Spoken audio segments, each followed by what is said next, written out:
275. 4 nuevos discípulos. Jesús habla sobre las obras de misericordia corporal y espiritual.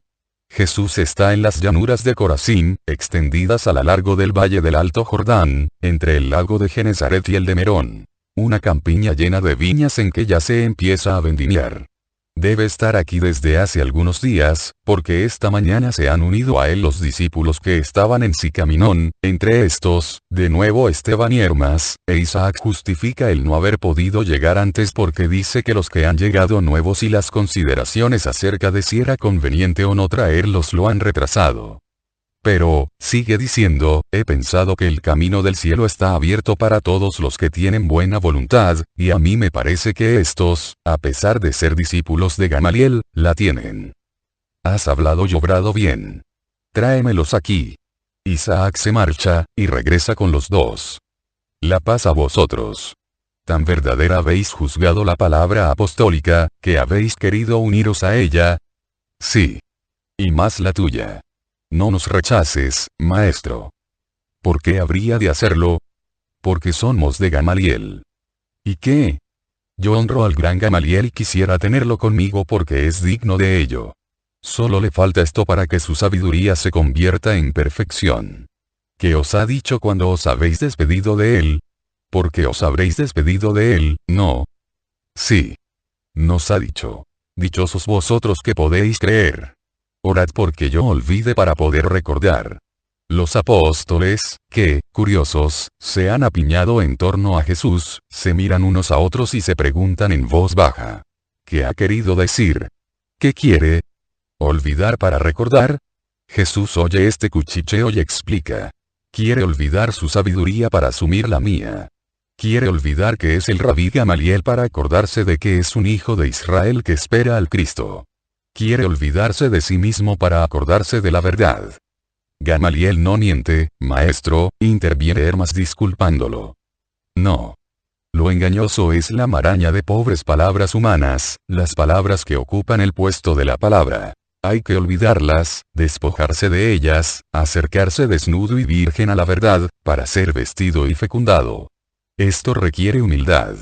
El escollo, entonces nosotros también tenemos que olvidar. Sin duda. Olvidar todo lo que es cosa de hombre. Recordar todo lo que es cosa de Dios. Venid. Vosotros podéis hacerlo. Queremos hacerlo, asegura Hermas. ¿Habéis vivido ya la vida de los discípulos? Sí. Desde el día en que supimos que habían matado al Bautista. La noticia llegó muy rápida a Jerusalén, por boca de los cortesanos y principales de Herodes. Su muerte nos sacó del entorpecimiento, responde Esteban. La sangre de los mártires siempre significa vida para los pusilánimes, Esteban. No lo olvides. Sí, maestro. ¿Vas a hablar hoy? Siento hambre de tu palabra. Ya he hablado. Pero hablaré más, mucho, a vosotros discípulos los compañeros vuestros, los apóstoles, han empezado ya su misión tras una activa preparación. Pero no son suficientes para las necesidades del mundo. Y es preciso tener todo hecho dentro de los márgenes de tiempo.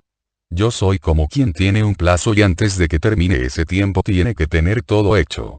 Os pido, a todos, ayuda, y ayuda os prometo y un futuro de gloria en nombre de Dios. La penetrante mirada de Jesús detecta a un hombre todo arropado en un manto de lino. ¿No eres el sacerdote Juan? Sí, maestro. El corazón de los judíos es áspero como la quebrada maldita. He huido para buscarte. ¿Y el sacerdocio? La lepra fue la primera que me expulsó del sacerdocio. Luego fueron los hombres, porque te amo. Tu gracia me aspira hacia ti. Ella también me arroja de un lugar profanado para conducirme al lugar puro. Tú me has purificado, maestro, en el cuerpo y en el espíritu. Una cosa pura no puede acercarse a una cosa impura. Sería una ofensa para quien ha purificado. Tu juicio es severo, pero no injusto. Maestro, las fealdades de la familia son patentes solo a quienes viven en ella, y no deben manifestarse sino a la persona de recto corazón. Tú lo eres. Y además tú sabes las cosas. A otros no se lo diría.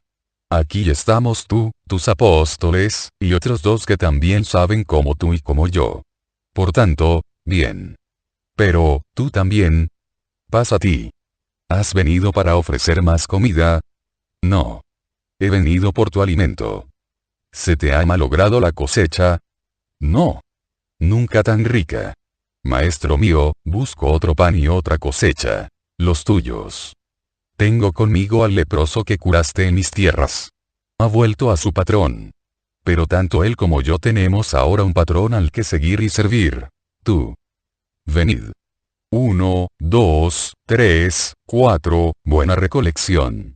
Pero, ¿habéis reflexionado sobre vuestra posición en el templo? Vosotros ya sabéis, yo también, y no digo más, soy hombre libre y voy con quien quiero, dice el sacerdote Juan.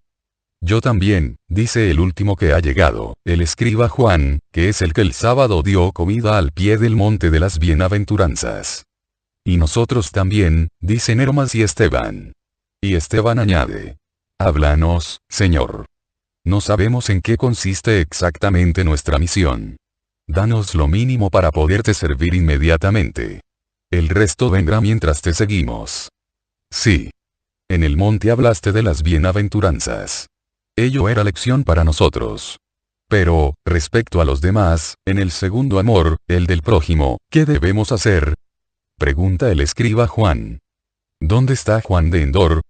Pregunta, por toda respuesta, Jesús. Allí, maestro, con aquellos curados. Que venga aquí. Acude Juan de Endor. Jesús le pone la mano en el hombro, con especial saludo, y dice: pues bien, voy a hablar ahora. Quiero teneros delante de mí a vosotros que lleváis nombre santo. Tú, mi apóstol. Tú, sacerdote. Tú, escriba.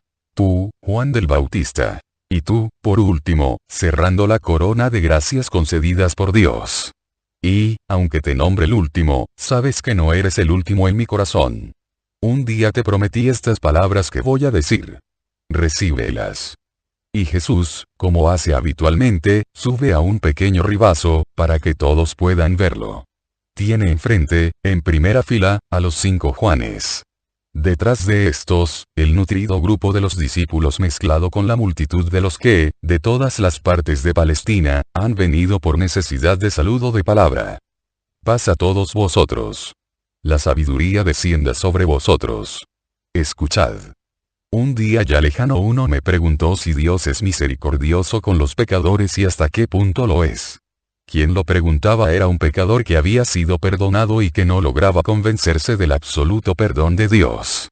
Yo por medio de parábolas lo calmé, lo conforté y prometí que para él hablaría siempre de misericordia, para que su corazón arrepentido, que, cual niño extraviado, lloraba dentro de él, se sintiera seguro de ser ya propiedad de su Padre del cielo.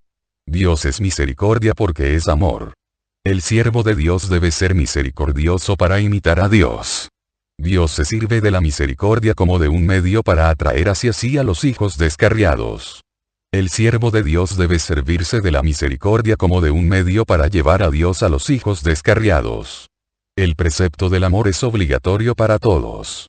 Pero debe ser triplemente obligatorio en los siervos de Dios. No se conquista el cielo si no se ama. Decir esto es suficiente para los creyentes. A los siervos de Dios les digo: no se hace conquistar el cielo a los creyentes si no se los ama con perfección. ¿Y vosotros, quiénes sois, vosotros que os ceñís aquí alrededor de mí? Por lo general sois criaturas que tendéis a la vida perfecta, a la vida bendita, fatigosa, luminosa, del siervo de Dios, del ministro de Cristo.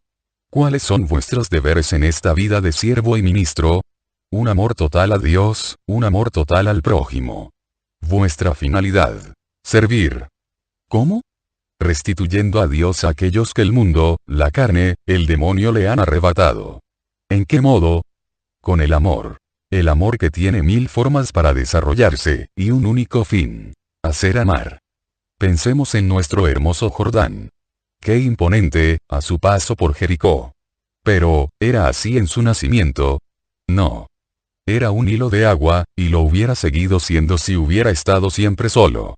Pero he aquí que de los montes y collados, de una y otra ribera de su valle, desciende un sinfín de afluentes, unos solos, otros ya formados de 100 regatos. Y todos desaguan en el lecho que va creciendo y creciendo hasta convertirse, del delicado riachuelo de plata azul que reía y jugaba en su niñez de río, en el amplio, solemne, pacífico río que inserta una cinta de azul celeste entre las feraces riberas de esmeralda. Así es el amor.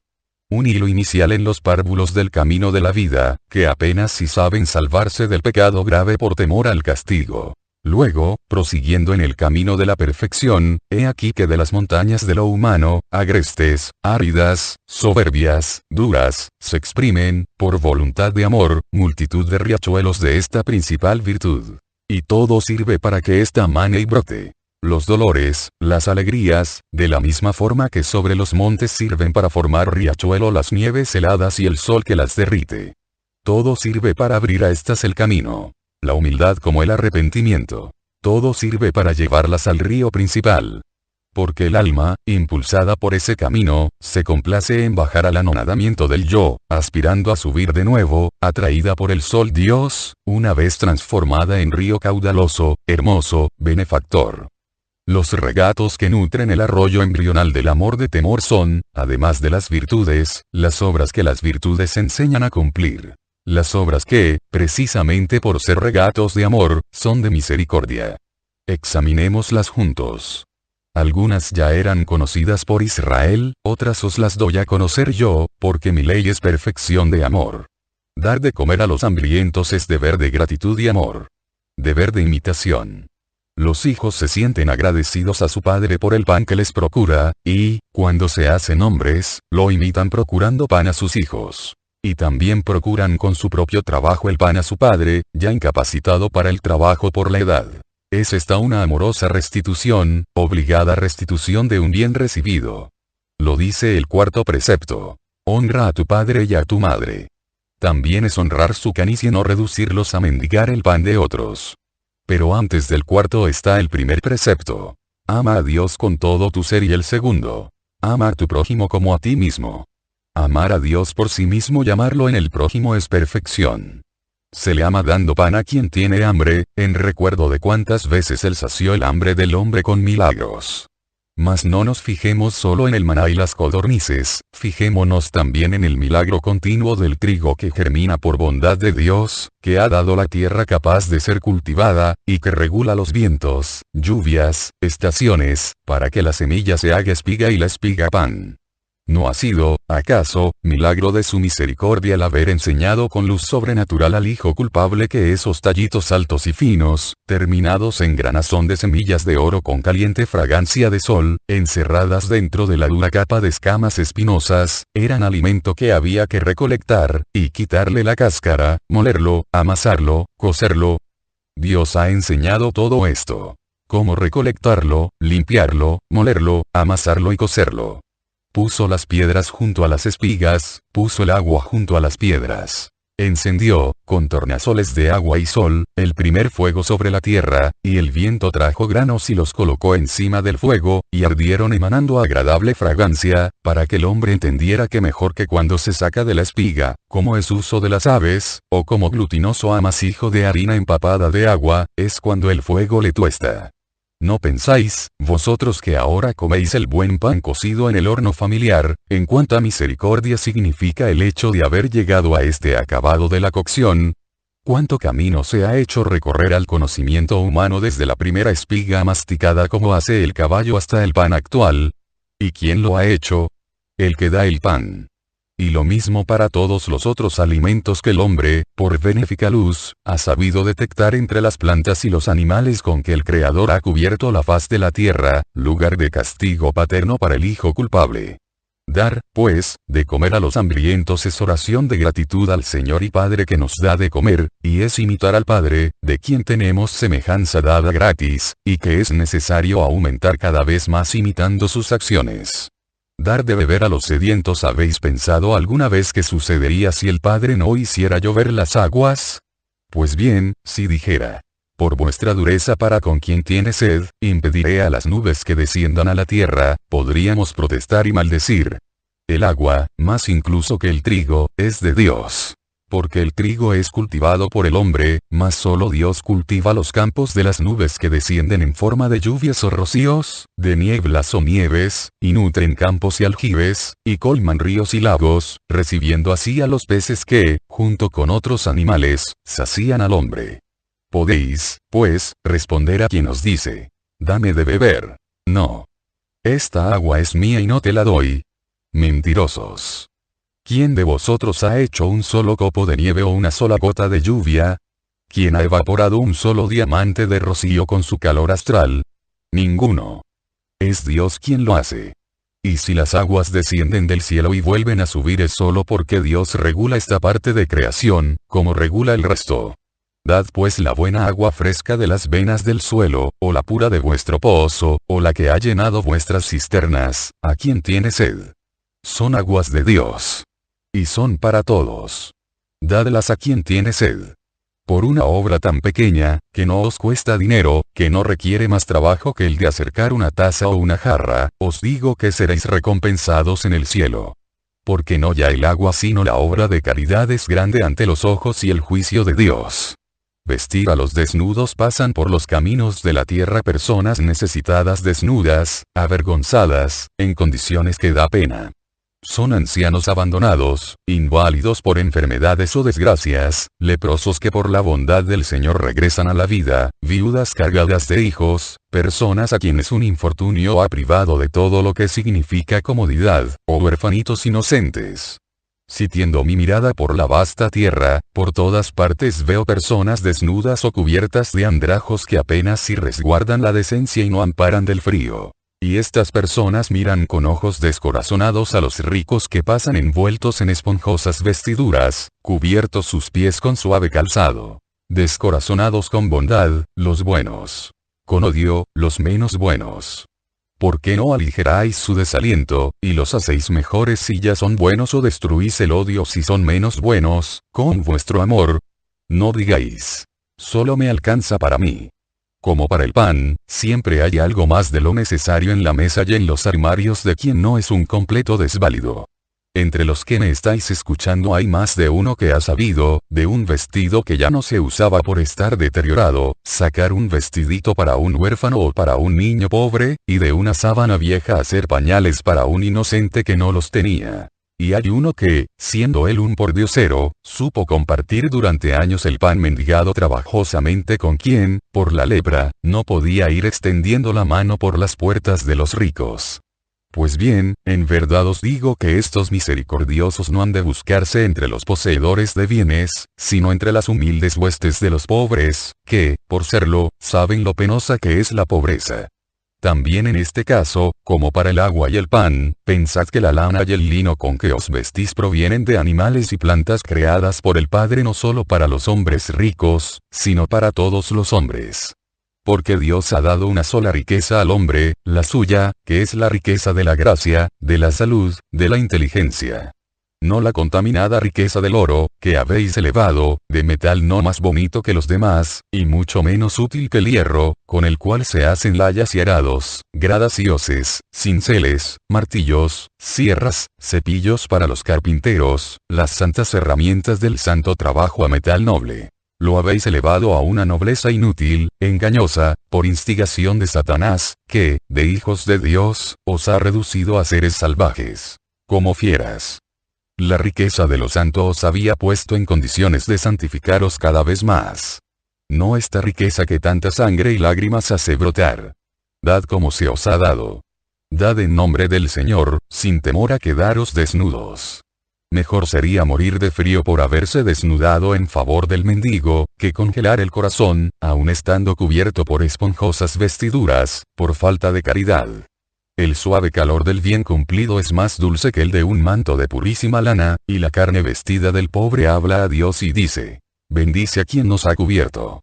Si dar de comer, dar de beber, vestir, privándose uno a sí mismo para dar a los demás, une la santa templanza a la santísima caridad, y también la bienaventurada justicia, por la cual se modifica con santidad la suerte de los hermanos infelices, dando de lo que no sin el permiso de Dios abundantemente tenemos, en pro de quien, o por la maldad de los hombres o por enfermedad, carece de ello, hospedar a los peregrinos une la caridad a la confianza y al recto pensamiento sobre el prójimo. Sabed que estas son también virtudes. Virtudes que denotan, en quien las posee, además de caridad, honestidad. Porque el que es honesto obra bien, y, dado que se piensa que los demás actúan como habitualmente actuamos, sucede que la confianza, la sencillez, que creen que las palabras de los demás son verdaderas, denotan que el que escucha estas palabras dice la verdad en las cosas grandes y pequeñas, por lo que no desconfía de lo que los demás manifiestan. ¿Por qué pensar, frente al peregrino que os pide hospedaje? Y si luego es un ladrón o un homicida, tanta estima tenéis de vuestras riquezas, que os echáis a temblar por ellas ante cada extraño que llega. Tanta estima tenéis de vuestra vida, que os acurrucáis de horror al pensar que os podáis quedar sin ella. ¿Acaso creéis que Dios no puede defenderos de los ladrones? ¿Acaso teméis que en el viandante se cele un ladrón y no tenéis miedo del tenebroso huésped que os despoja de aquello que es insustituible? ¿Cuántos hospedan en su corazón al demonio? Podría decir. Todos alojan el pecado capital, y ninguno tiembla por ello. Entonces solo es precioso el bien de la riqueza y la existencia. ¿No será más valiosa la eternidad, que os dejáis arrebatar y matar por el pecado? Pobres almas despojadas de su tesoro, entregadas a las manos de los asesinos, así, sin más, como si tuviera poca importancia, mientras que se abaluartan las casas, se meten cerrojos, perros, cajas de seguridad, para defender las cosas que no nos llevamos a la otra vida. ¿Por qué querer ver en cada peregrino un ladrón? Somos hermanos. La casa se abre para los hermanos que van de paso.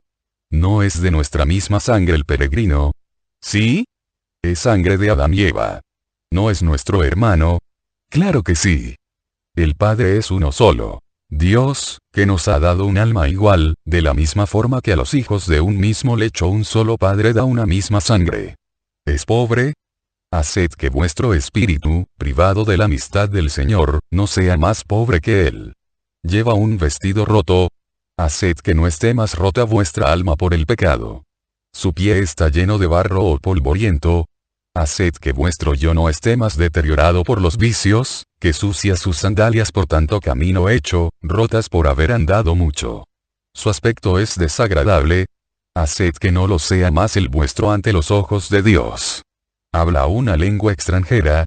Haced que el lenguaje de vuestro corazón no sea incomprensible en la ciudad de Dios. Ved en el peregrino a un hermano. Todos somos peregrinos en camino hacia el cielo, todos llamamos a las puertas que hay a lo largo del camino que va al cielo. Las puertas son los patriarcas y los justos, los ángeles y los arcángeles, a los cuales nos encomendamos para recibir ayuda y protección y así llegar a la meta sin caer exhaustos en la oscuridad de la noche, en medio de la crudeza del hielo, víctimas de las acechanzas de los lobos y chacales de las malas pasiones, y de los demonios.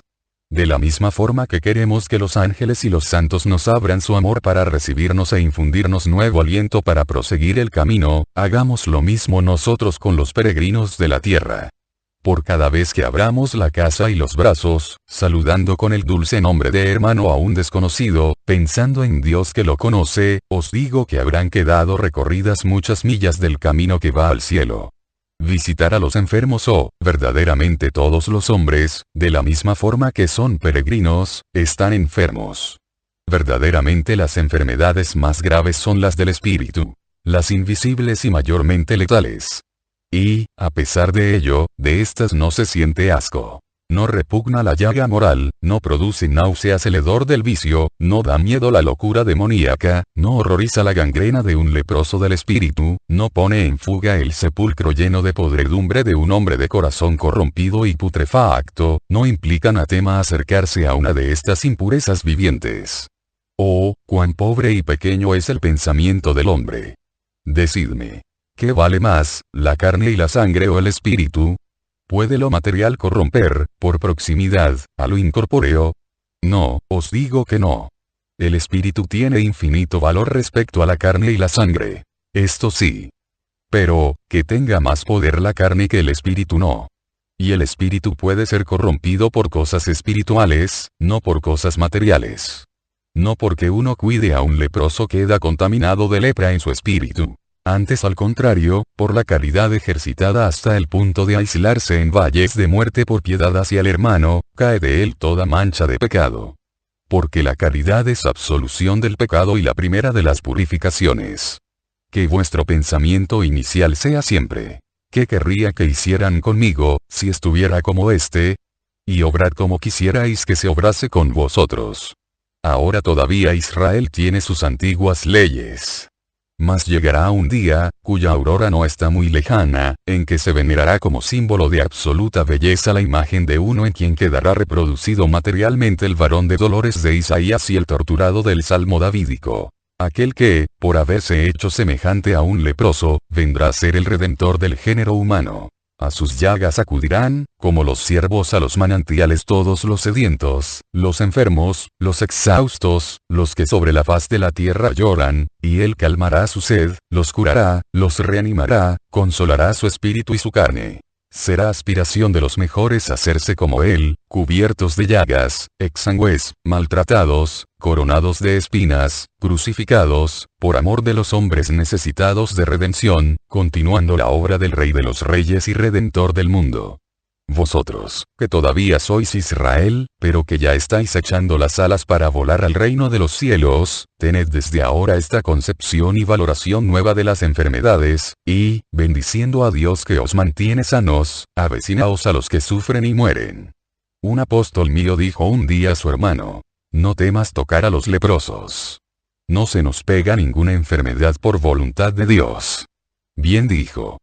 Dios tutela a sus siervos. Pero, en el caso de que fuerais contagiados cuidando a los enfermos, ¿cuál mártires del amor seréis introducidos en la otra vida? ¿Visitar a los presos creéis que en las cárceles están solo los delincuentes? La justicia humana tiene un ojo ciego y el otro alterado por perturbaciones visuales, y es así que ve camellos donde hay nubes o confunde una serpiente con una rama florecida. Juzga mal. Y peor todavía porque es frecuente que el que la dirige cree nubes de humo para que la justicia vea peor aún. Pero, aunque todos los presos fueran ladrones y homicidas, no es justo que nosotros nos hagamos ladrones y homicidas quitándoles la esperanza del perdón con nuestro desprecio. Pobres presos.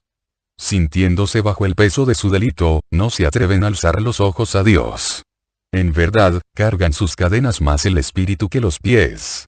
Pero, ahí sí desesperan de Dios. Unen entonces a su delito hacia el prójimo el de la desesperación de obtener perdón. La cárcel, como la muerte en el patíbulo, es expiación. Pero no basta con pagar la parte debida a la sociedad humana por el delito cometido. Hay que pagar también, y principalmente, la parte debida a Dios, para expiar, para obtener la vida eterna. Y el que es rebelde y está desesperado solo expía respecto a la sociedad. Al condenado o al prisionero vaya el amor de los hermanos. Será una luz entre las tinieblas. Será una voz. Será una mano que señala hacia lo alto, mientras la voz dice: que mi amor te exprese que también Dios te ama, Él, que me ha puesto en el corazón este amor hacia ti, hermano desventurado, y la luz permite vislumbrar a Dios, Padre compasivo. Con mayor razón aún, vaya vuestra caridad para consuelo de los mártires de la injusticia humana, de los que no son culpables de ninguna manera, o de aquellos que han sido conducidos a matar por una fuerza cruel. No añadáis vuestro juicio donde ya se ha juzgado. No sabéis la razón de por qué un hombre pudo matar. No sabéis tampoco que muchas veces el que mata no es sino un muerto, un autómata carente de razón porque un incruento asesino se la ha quitado con la mezquindad de una cruel traición. Dios sabe las cosas. Basta.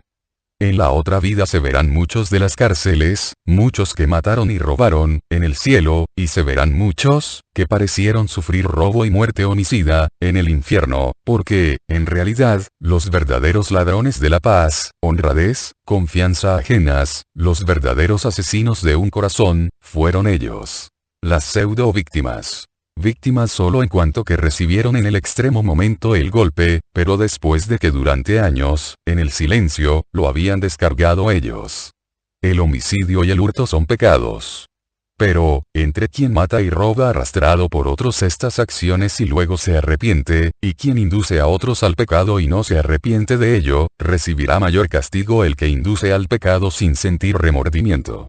Por tanto, no juzgando nunca, sed compasivos con los presos.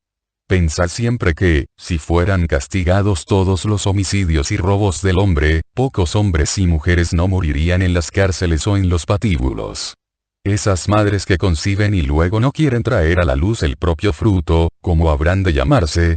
No hagamos juegos de palabras.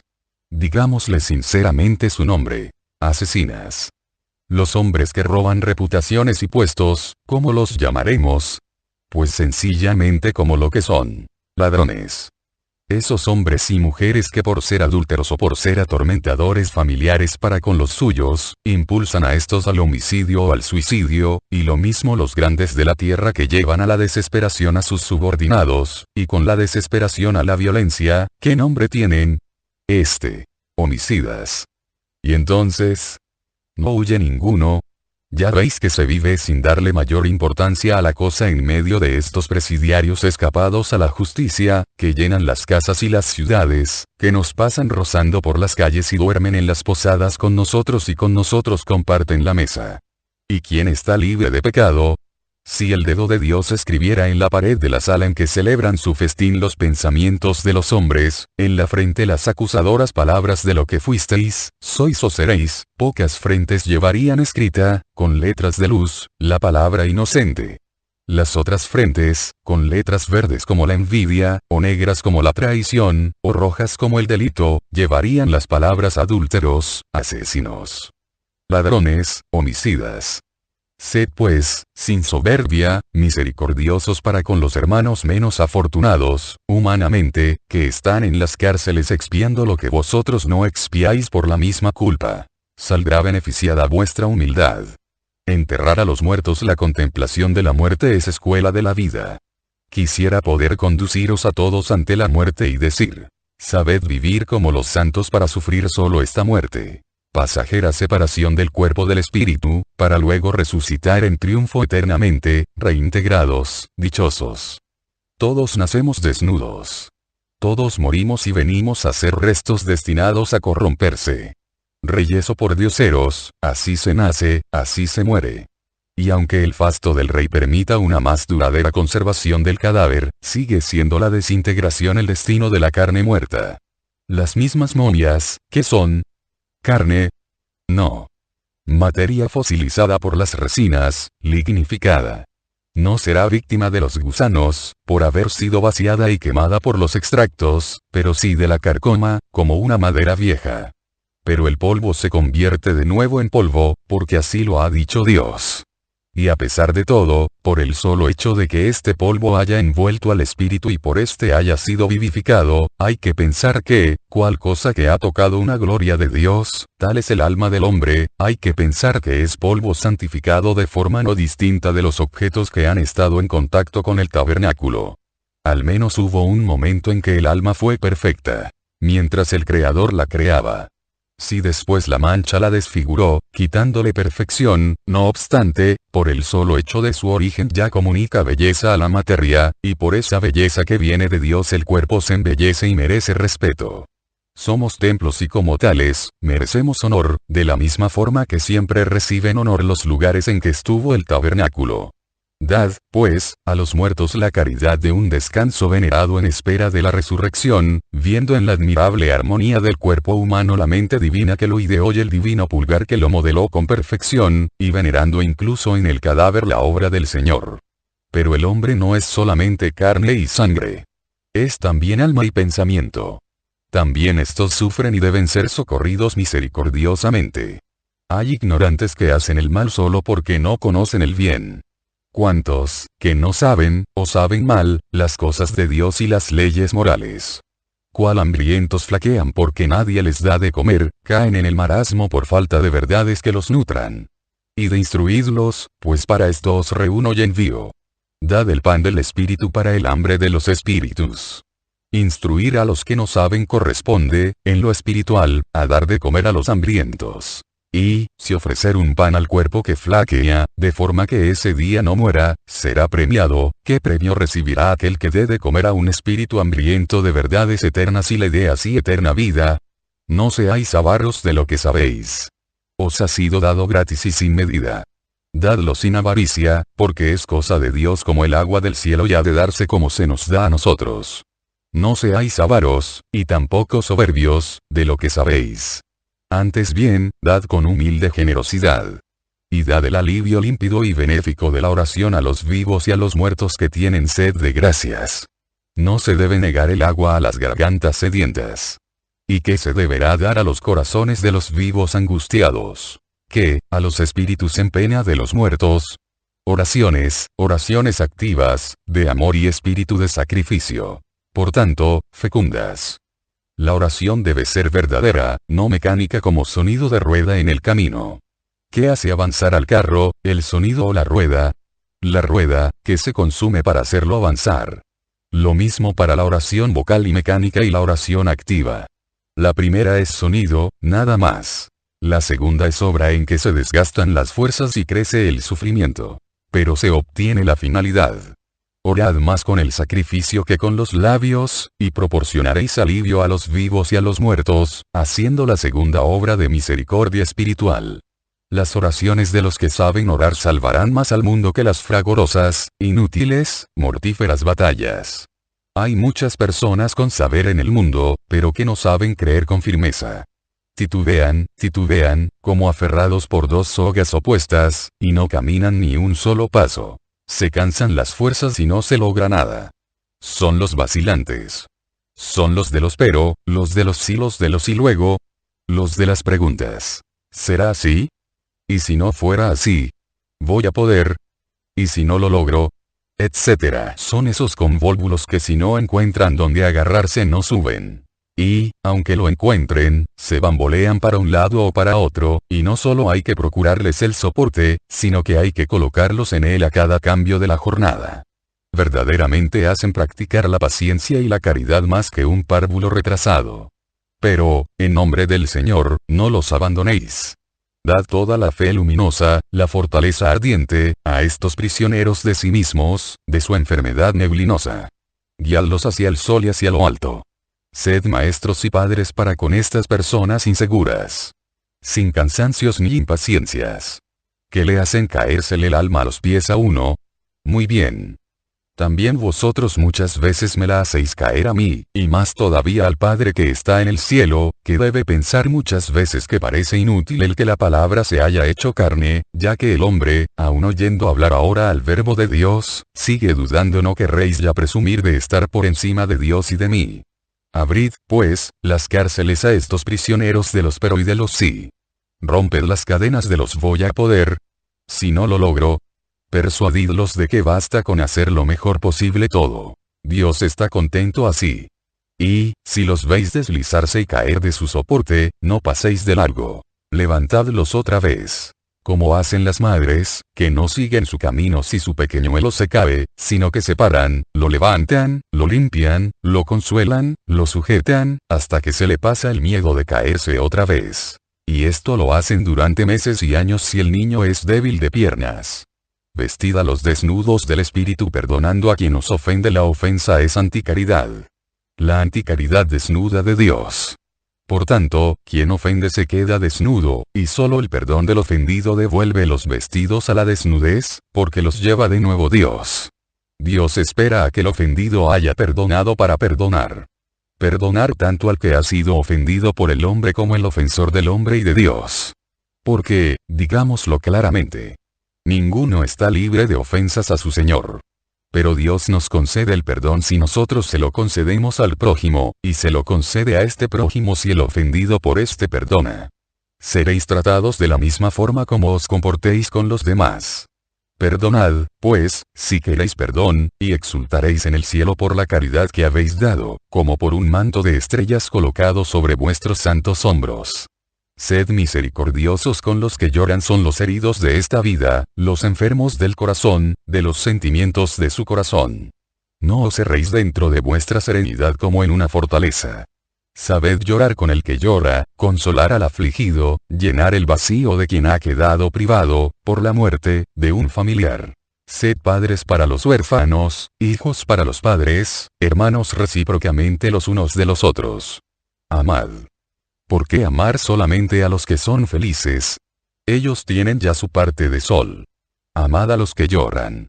Para el mundo, son los que menos suscitan amor. Pero el mundo no conoce el valor de las lágrimas. Vosotros lo conocéis. Amad, pues, a los que lloran. Amadlos si lloran con resignación.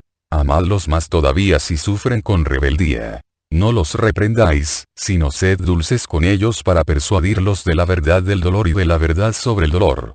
Pueden, tras el velo del llanto, ver deformado el rostro de Dios, reducido a una expresión de un excesivo, vindicativo poder. No. No os escandalicéis. No es sino alucinación, producida por la fiebre del dolor. Socorredlos para que la fiebre desaparezca. Sea vuestra fresca fe y a lo que ofrecéis al que delira. Y, cuando desaparezca la fiebre aguda, para dejar paso a la postración y al atontamiento extrañado del que sale de un trauma, entonces, como a niños cuya formación ha sido retardada por una enfermedad, reanudad vuestras palabras sobre Dios, como si se tratara de algo nuevo, hablando dulcemente, pacientemente, una bonita fábula con intención de distraer a ese eterno niño que es el hombre. Luego callad. No impongáis, el alma trabaja por sí sola. Entonces no era Dios. Decid. No. Él no quería hacerte daño, porque te quiere. Incluso por aquellos que ya no te quieren, o por haber muerto o por otros motivos. Y cuando el alma dice, pero lo he acusado, decid. Lo ha olvidado porque era fiebre. Y cuando dice, entonces, lo anhelo, decid. Está ahí. A la puerta de tu corazón, esperando a que le abras. Soportad a las personas pesadas entran en la pequeña casa de nuestro yo y crean molestias, de la misma forma que los peregrinos respecto a la casa en que vivimos. Pues bien, de la misma forma que os he dicho que acojáis a estos, os digo también que acojáis a aquellos. ¿Os resultan pesadas? Vosotros no las amáis, debido a la molestia que os causan. Sin embargo, ellas, mejor o peor, os aman. Acogedlas por este amor. Y aunque vinieran indagando, odiando, insultando, ejercitad la paciencia y la caridad. Podéis mejorar a estas personas con vuestra paciencia, podéis escandalizarlas con vuestra anticaridad. Os debe doler el que pequen, por ellas. Pero más os debe doler el hacerles pecar, y pecar vosotros mismos. Recibidlas en nombre mío si no podéis recibirlas por amor vuestro. Dios os recompensará yendo Él mismo, después, a devolveros la visita, y a borrar, con sus sobrenaturales caricias, el desagradable recuerdo. En fin, haced por sepultar a los pecadores para preparar su retorno a la vida de la gracia. ¿Sabéis cuándo hacéis esto? Cuando los amonestáis con paterna, paciente, amorosa insistencia. Es como si fuerais enterrando poco a poco las fealdades del cuerpo, antes de deponer este en el sepulcro en espera de la orden de Dios. Levántate y ven a mí. No purificamos, nosotros hebreos, a los muertos por respeto al cuerpo que habrá de resucitar. Reprender a los pecadores es como purificar sus miembros, que es la primera operación de la sepultura. La gracia del Señor hará el resto. Purificadlos con caridad, lágrimas y sacrificios. Sed heroicos para arrebatar a un espíritu de la corrupción. Sed heroicos. No quedará sin premio, porque, si se premia el ofrecimiento de un vaso de agua a un sediento del cuerpo, ¿qué habrá de recibir el que aleje de la sed infernal a un espíritu? He dicho. Estas son las obras de misericordia del cuerpo y del espíritu, que aumentan el amor. Y disponedlo en práctica. Y que la paz de Dios y mía sea con vosotros ahora y siempre. 276. El hombre avaro y la parábola del rico necio. Las inquietudes y la vigilancia en los siervos de Dios. Jesús está en una de las colinas de la ribera occidental del lago. Ante sus ojos se muestran las ciudades o los pueblos diseminados por las riberas de una u otra orilla. Pero, exactamente debajo de la colina, están Magdala y Tiberíades.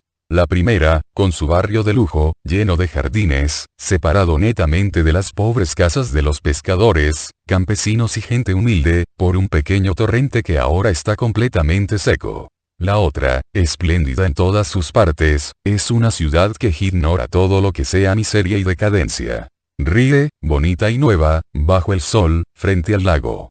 Entre ambas ciudades, las huertas, pocas pero bien cuidadas, de la breve llanura, y luego la ascensión de los olivos a la conquista de las colinas.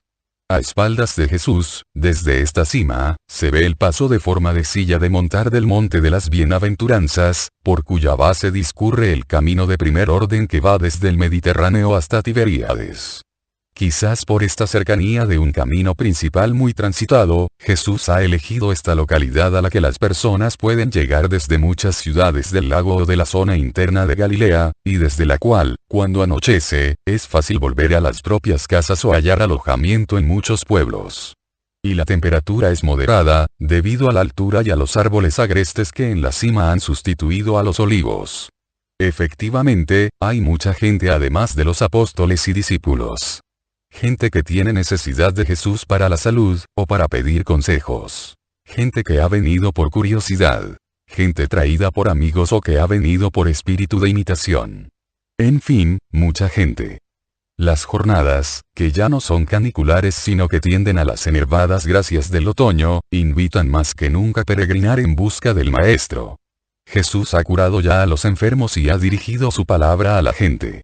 Ha hablado ciertamente sobre el tema de las riquezas adquiridas con injusticia, sobre el desapego de la riqueza, requerido en todos para ganarse el cielo, indispensable en quien quiere ser discípulo suyo. Ahora está respondiendo a las preguntas de algunos discípulos ricos, que están un poco turbados por estas cosas. El escriba Juan dice: ¿entonces debo destruir lo que tengo, despojando a los míos de lo suyo? No. Dios te ha dado unos bienes. Haz que sirvan a la justicia y sírvete de ellos con justicia. O sea, socorre con esos bienes a tu familia. Es un deber. Trata con humanidad a los siervos. Es caridad. Favorece a los pobres. Ofrece tu ayuda para aliviar las necesidades de los discípulos pobres. Obrando así, tus riquezas no te serán motivo de tropiezo. Antes bien, te servirán de ayuda. Luego, dirigiéndose a todos, dice: en verdad os digo que puede correr el mismo riesgo de perder el cielo por amor a las riquezas hasta el más pobre de mis discípulos, sacerdote mío, si falta a la justicia haciendo pactos con el rico. El rico y malvado intentará muchas veces seduciros con donativos para teneros de su parte y para que consintáis su modo de vivir y su pecado. Y habrá ministros míos que cedan a la tentación de los donativos. No debe ser así. Aprended del Bautista. Poseía, sin ser ni juez ni magistrado, la perfección de ambos indicada por el Deuteronomio. No harás acepción de personas, no aceptarás donativos, que ciegan los ojos de los prudentes y alteran las palabras de los justos. Demasiadas veces el hombre deja embotar el filo de la espada de la justicia con el oro que un pecador extiende encima. No, no debe ser así. Sabed ser pobres, sabed saber morir, pero no pactéis nunca con el pecado. Ni siquiera con la disculpa de usar el oro en pro de los pobres. Es oro maldito, no les acarrearía ningún bien. Es oro de pacto infame. Sois constituidos discípulos para ser maestros, médicos y redentores. ¿Qué seríais si os hicierais aprobadores del mal por interés? Maestros de mala ciencia, médicos que quitan la vida al enfermo, cooperadores en la ruina de los corazones, en vez de redentores. Uno de entre la multitud se abre paso y dice: no soy discípulo, pero te admiro. Responde, pues, a esta pregunta: ¿puede uno retener el dinero de otro? No, hombre. Es hurto, igual que quitarle la bolsa a un viandante. También cuando es dinero de la familia. También. No es justo que una persona se apropie del dinero de la comunidad. Entonces, maestro, ven a Abel-Maín, en el camino de Damasco, manda a mi hermano que reparta conmigo la herencia de nuestro padre, muerto sin haber dejado escrita palabra alguna. Se ha quedado con toda. Considera, además, que somos gemelos, nacidos de un primer y único parto. Tengo, pues, los mismos derechos que él. Jesús lo mira y dice: es una triste situación. Está claro que tu hermano no se está comportando bien. De todas formas, lo único que puedo hacer es orar por ti, y, más aún, por él, para que se convierta. Y puedo ir a tu ciudad a evangelizar y así tocar su corazón. No me pesa el camino, si puedo poner paz entre vosotros. El hombre salta encolerizado. ¿Y para qué me sirven tus palabras? Mucho más que palabras hace falta en este caso. Pero no me has dicho que le ordene a tu hermano que, mandar no es evangelizar. La orden siempre va unida a una amenaza. Amenázalo con hacerle algún mal a su físico, si no me da lo mío. Puedes hacerlo. De la misma forma que devuelves la salud, puedes inducir la enfermedad. Hombre, he venido a convertir, no a herir. Si tienes fe en mis palabras hallarás paz. ¿Qué palabras? Te he dicho que oraré por ti y por tu hermano, para consuelo tuyo y conversión suya. Cuentos. Cuentos. No soy tan simplón como para creer en ellos. Ven y ordena.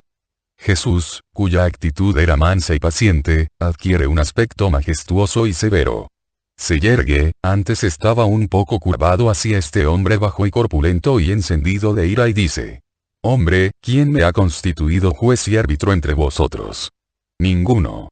De todas formas, para zanjar una división entre dos hermanos, había aceptado ir para ejercer mi misión de pacificador y redentor.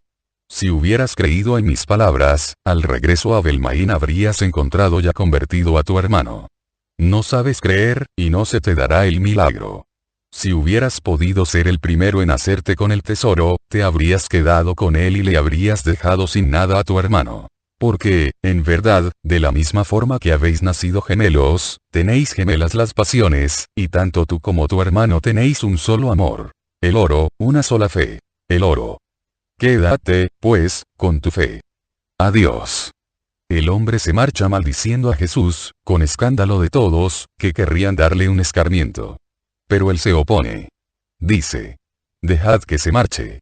¿Por qué queréis mancharos las manos pegando a un hombre brutal? Yo perdono porque está poseído por el demonio del oro que lo pervierte. Perdonad también vosotros. Oremos, más bien, por este infeliz, para que vuelva a ser un hombre de alma adornada de libertad. Es cierto. Su avaricia le ha puesto incluso una cara horrenda. ¿Has visto? Se preguntan unos a otros los discípulos y la gente que estaba cerca del avaro. Es verdad. Es verdad. No parecía el mismo de antes. Sí. Y luego, cuando ha rechazado al maestro, y que casi le ha pegado mientras lo maldecía, su cara era de demonio. Un demonio tentador. Estaba tentando al maestro a la maldad. Escuchad, dice Jesús, verdaderamente las alteraciones del alma se reflejan en la cara. Es como si el demonio aflorase a la superficie de la persona poseída. Pocos son los que son demonios y no dejan ver eso que en realidad son, o con hechos o con el aspecto. Y estos pocos son los perfectos en el mal, los perfectamente poseídos. Por el contrario, el rostro del justo es siempre hermoso, aunque físicamente sea deforme, por una belleza sobrenatural que se expande de dentro a afuera. Siendo así que, y no es una forma de hablar, sino cosas reales, observamos en quien está incontaminado de vicios una frescura incluso en su carne. El alma está en nosotros y nos abraza por completo. Y el hedor de un alma corrompida corrompe también el cuerpo, mientras que el perfume de un alma pura preserva. El alma corrompida impulsa a la carne a pecados obscenos, y estos aviejan y deforman. El alma pura impulsa a la carne a una vida pura, y ello conserva la lozanía y comunica majestuosidad. Haced que en vosotros permanezca la juventud pura del espíritu, o que resucite si la perdisteis, y estad atentos a guardaros de todo apetito desenfrenado, tanto de sensualidad como de poder. La vida del hombre no depende de la abundancia de los bienes que posee. Ni esta ni mucho menos la otra, la eterna. Depende de su forma de vivir. Y, con la vida, la felicidad en esta tierra y en el cielo. Porque el vicioso no se siente nunca feliz, realmente feliz. Pero el virtuoso siempre, con una felicidad celeste, aunque sea pobre y esté solo. Ni siquiera la muerte impresiona al virtuoso, porque no siente culpas ni remordimientos que le hagan temer el encuentro con Dios, ni añoranzas de lo que deja en esta tierra. Él sabe que en el cielo está su tesoro, de forma que, como quien va a recibir la herencia que le corresponde, herencia santa además, se encamina dichoso y diligente al encuentro de la muerte, que le abre las puertas de aquel reino en que está su tesoro. Empezad inmediatamente a acumular vuestro tesoro. Ya desde la juventud los que sois jóvenes. Trabajad incansablemente, vosotros ancianos, que por la edad tenéis más cercana la muerte. Y, puesto que la muerte es plazo ignorado, y frecuentemente sucede que fallece antes el niño que el anciano, no aplacéis el trabajo de haceros un tesoro de virtudes y buenas obras en la otra vida, para que no os llegue la muerte sin que hayáis acumulado un tesoro de méritos en el cielo. Hay muchos que dicen, soy joven y fuerte. Por ahora gozaré en la tierra. Más adelante me convertiré. Gran error. Escuchad esta parábola. Un hombre rico había obtenido mucho fruto de sus campos. Verdaderamente una cosecha portentosa. Entonces se puso a contemplar, dichoso, toda esta exuberancia que se acumulaba en sus campos y en sus eras y que no cabía en los graneros. Tanto que ocupaba improvisados cobertizos y hasta habitaciones de la casa.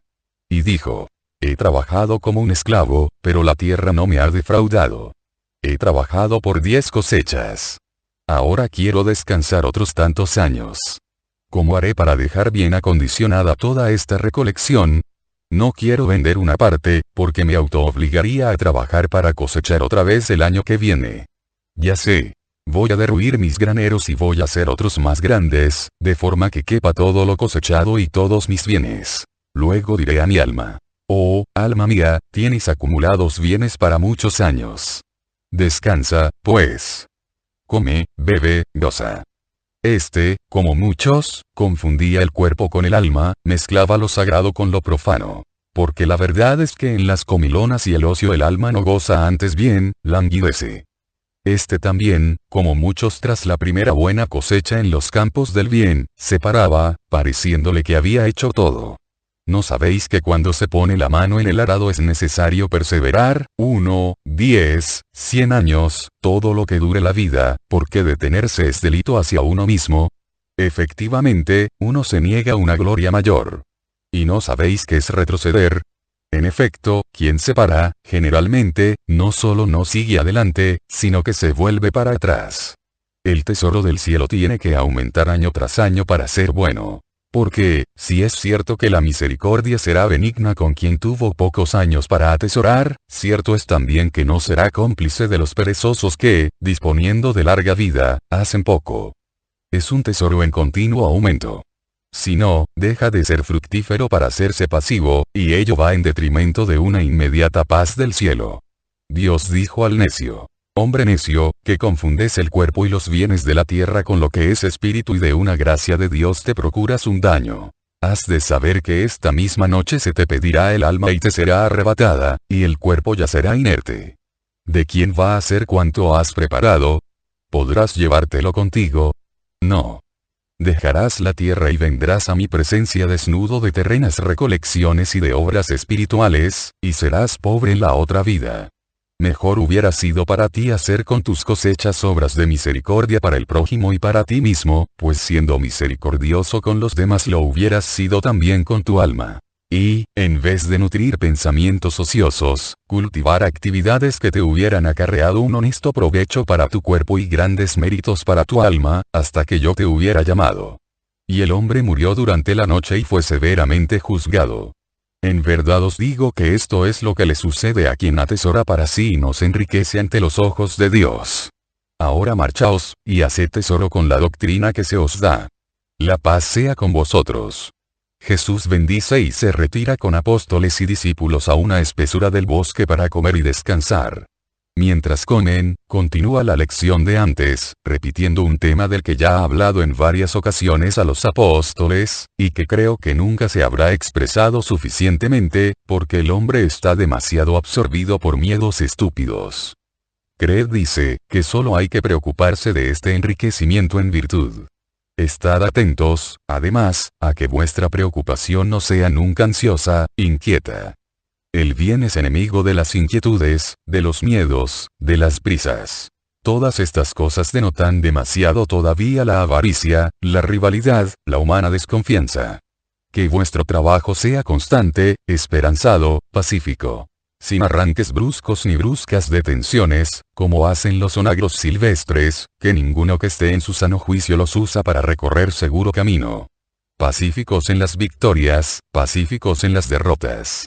El dolor por un error cometido, que os entristece porque con él habéis contrariado a Dios, debe ser también pacífico, debe sentir el alivio de la humildad y la confianza. El abatimiento, el odio hacia uno mismo es siempre síntoma de soberbia y de falta de confianza. El humilde sabe que es un pobre hombre sujeto a las miserias de la carne, que algunas veces triunfa. El humilde tiene confianza no tanto en sí mismo cuanto en Dios, y mantiene la calma incluso en las graves derrotas, diciendo: perdóname, Padre. Sé que conoces mi debilidad que a veces me domina. Sientes compasión de mí, lo creo. Confío firmemente en que me vas a ayudar, incluso más que antes, en el futuro, a pesar de que te satisfaga tan poco. No os mostréis apáticos ni avaros respecto a los bienes de Dios. Dad la sabiduría y virtud que tengáis. Sed laboriosos en el espíritu, como los hombres lo son para las cosas de la carne.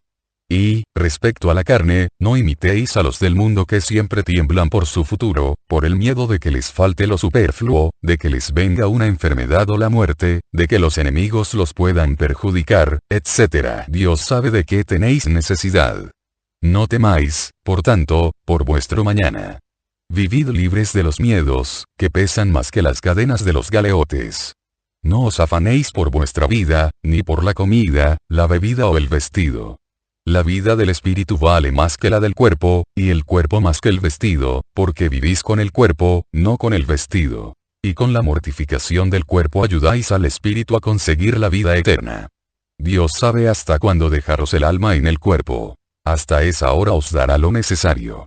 Si se lo da a los cuervos, animales impuros que se alimentan de cadáveres y que tienen su razón de existir precisamente en esta función suya de eliminar sustancias en putrefacción, no os lo va a dar a vosotros.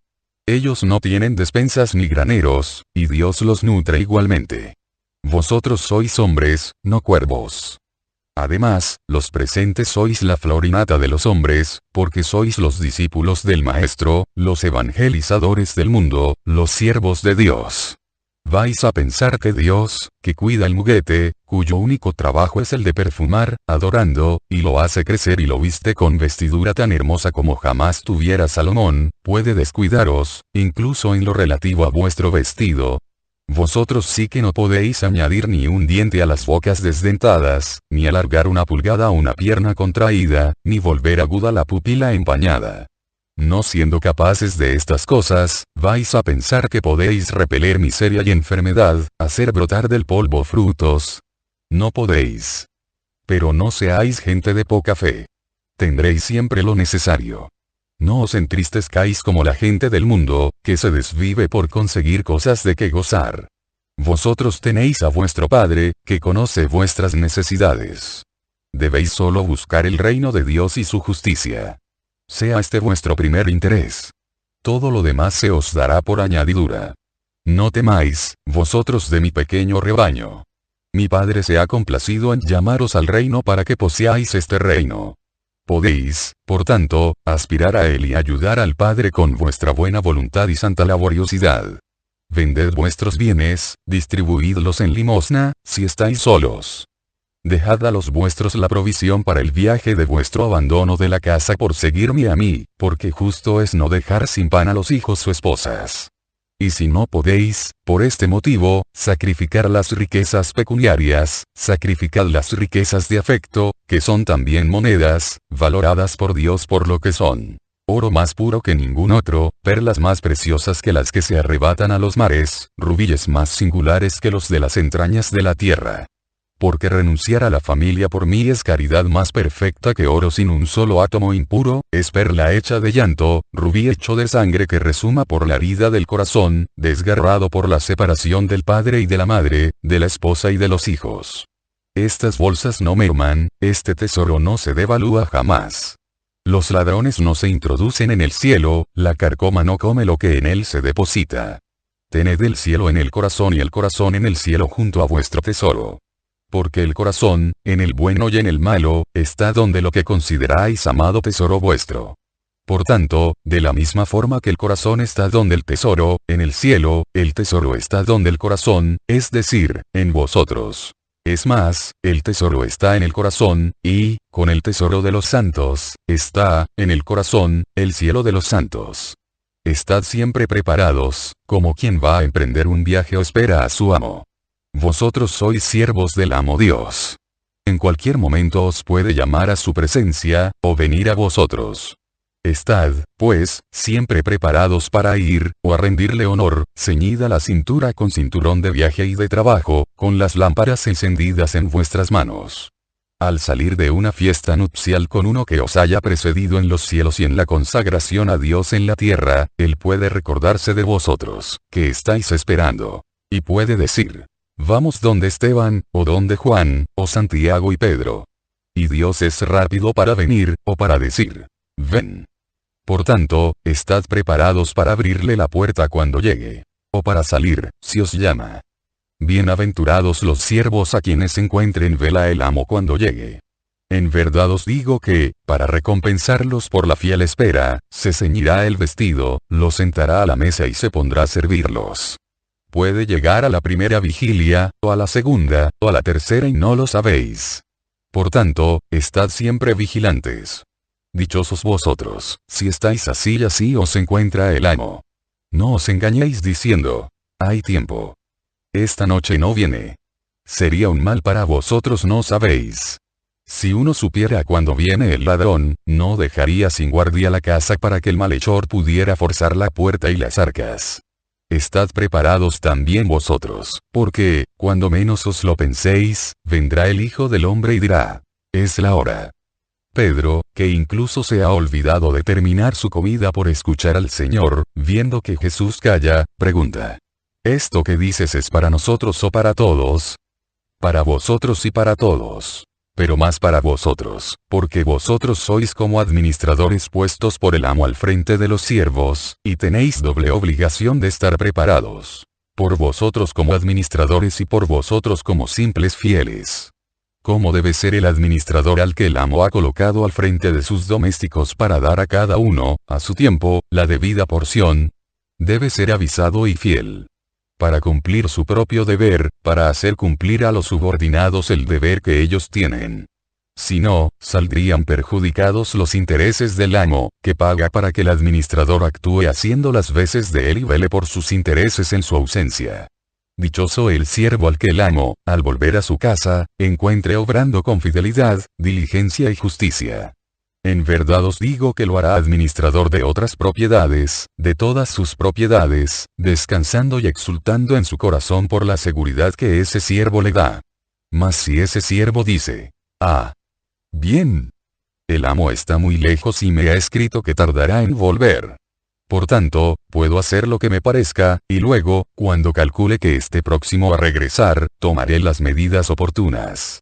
Y empieza a comer y a beber hasta emborracharse, y a dar órdenes de borracho, y, ante la oposición a cumplirlas, por no perjudicar al amo, por parte de los siervos buenos subordinados a él empieza a pegar a los siervos y a las siervas hasta hacerlos enfermar y languidecer. Y se siente feliz y dice, por fin saboreo lo que significa ser jefe y ser temido por todos. ¿Qué le sucederá? Le sucederá que llegará el amo cuando menos se lo espere, quizás incluso sorprendiéndolo en el momento en que está robando dinero o sobornando a alguno de los siervos más débiles. Entonces, os digo que el amo lo quitará del puesto de administrador, y lo cancelará incluso de las filas de sus siervos, porque no es lícito mantener a los infieles y traidores entre los honestos. Y tanto mayor será su castigo cuanto más lo quiso y lo instruyó su amo. Porque el que conoce más la voluntad y el pensamiento de su amo más obligado está a cumplirlo con exactitud. Si no hace como su amo le ha dicho, ampliamente, como a ningún otro, recibirá muchos bastonazos. Sin embargo, el que, como siervo menor, sabe poco, y yerra creyendo actuar correctamente, recibirá un castigo menor. A quien mucho se le dio mucho le será pedido. Mucho tendrá que restituir aquel a quien mucho se le confió. Porque hasta del alma de un niño de 1 hora se pedirá cuenta a mis administradores. Mi elección no es fresco reposo en un soto florido. He venido a traer fuego a la tierra. ¿Qué puedo desear, sino que arda? Por eso me fatigo, como quiero que os fatiguéis vosotros hasta la muerte y hasta que la tierra toda sea una hoguera de celeste fuego. Debo ser bautizado con un bautismo. Cuán angustiado viviré hasta que se cumpla. ¿No os preguntáis por qué? Porque por él os podré hacer portadores del fuego, fermento activo en todas y contra todas las capas sociales, para fundirlas en una única cosa: el rebaño de Cristo. ¿Creéis que he venido a poner paz en la tierra? Según los modos de ver de la tierra. No. Todo lo contrario. Discordia y separación. Porque, de ahora en adelante, mientras toda la tierra no sea un único rebaño, de 5 que haya en una casa, 2 estarán contra 3, y el padre estará contra el hijo y el hijo contra el padre, y la madre contra las hijas, y estas contra aquella, y las suegras y nueras tendrán un motivo más para no entenderse, porque habrá labios que hablen un lenguaje nuevo, y será como una Babel. Porque una profunda agitación estremecerá el reino de los afectos humanos y sobrehumanos. Mas luego vendrá la hora en que todo se unificará en una lengua nueva que hablarán todos los salvados por el Nazareno, y se depurarán las aguas de los sentimientos, irán al fondo las escorias y brillarán en la superficie las límpidas ondas de los lagos celestes. Verdaderamente, servirme no es descansar, según el significado que el hombre da a esta palabra. Es necesario ser héroes, infatigables. Mas os digo que al final será Jesús, siempre Jesús, el que se ceñirá el vestido para serviros, y luego se sentará con vosotros a un banquete eterno, y todo cansancio y dolor serán olvidados. Ahora, dado que ninguno nos ha vuelto a buscar, vamos al lago. Descansaremos en Magdala. En los jardines de María de Lázaro hay sitio para todos, y ella ha puesto su casa a disposición del peregrino y de sus amigos. No hace falta que os diga que María de Magdala ha muerto con su pecado y que de su arrepentimiento ha renacido María de Lázaro, discípula de Jesús de Nazaret. Ya lo sabéis, porque la noticia ha corrido como fragor de viento en un bosque.